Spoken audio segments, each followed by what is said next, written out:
మన వేదాలు ఉపనిషత్తులు ఒకటి ఘోషిస్తున్నాయండి, అహంకారికి ఆత్మజ్ఞానం అబ్బదు అన్నాయి.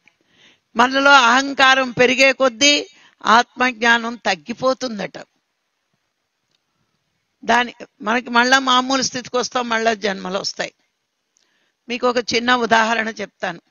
ప్రహ్లాదుడు మీ అందరికీ తెలుసు కదండి, చాలా గొప్పవాడు. చిన్నప్పుడే దైవాన్ని దర్శించుకున్నాడు. ఆ నరసింహస్వామి ఉగ్రరూపం చూసి దేవతలంతా భయపడిపోయారట. కానీ ప్రహ్లాదుడు ఒక్కడే భయం లేకుండా నించున్నాడు. సత్యాన్ని అంత బాగా ప్రేమించాడు, సత్యాన్ని అంత బాగా తల్లి గర్భంలో నుంచి నేర్చుకున్నాడు. ఇంత గొప్ప ప్రహ్లాదుడిని ఇంకా జనం పొగడ్డం మొదలుపెట్టారు. మనం కూడా చూడండి, ఎవరైనా నచ్చితే ఉబ్బులింగల్లా ఉబ్బిచ్చేస్తాం, వాళ్ళు ఉబ్బిపోతారు. ఇంక దాంతో అహంకారాలు పెరుగుతూ ఉంటాయి. ప్రహ్లాదుడు కూడా అందరూ ఏమన్నారంటే, నువ్వు చిన్నప్పుడే దైవ దర్శనం చేసుకున్నావు, చాలా గొప్పోడు, ఆహా ఓహో. ఒక్క క్షణం అనుకున్నాడేటండి, ఒక్క క్షణం. అవునా, నేను గొప్పోడిని కాబట్టి దైవ దర్శనం అయిందా, ఏమో నేను గొప్పోడినే అని ఒక్క క్షణం అనుకున్నందుకు ఒక జన్మ వచ్చింది. ఎవరో తెలుసా ప్రహ్లాదుడు మరుజన్మ? శల్యుడు. కర్ణుడు రథసారథి.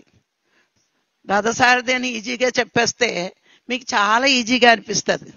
రథసారథి పని ఏంటో తెలుసా? కృష్ణుడు కూడా చేశాడు కాబట్టి చాలా గొప్పవాడు అనుకుంటారు. కానీ రథం మీద కూర్చున్నవాడు రథాన్ని నడుపుతున్నప్పుడట కుడివైపు తిప్పు ఎడవైపు తిప్పు అని అండటండి. ఆడీపు మీద కాలుతో ఇలా గీరతాడట కుడివైపు, అప్పుడు రథాన్ని కుడివైపు తిప్పాలి. మళ్ళా కాలుతో ఎడవైపు గీరుతాడట, మళ్ళీ ఎడవైపు తిప్పాలి. మళ్ళా మధ్యలో తంతాడట, ముందుకెళ్ళాలి. కానీ శల్యుడిగా పుట్టి తగ్గించుకోవాల్సి వచ్చింది.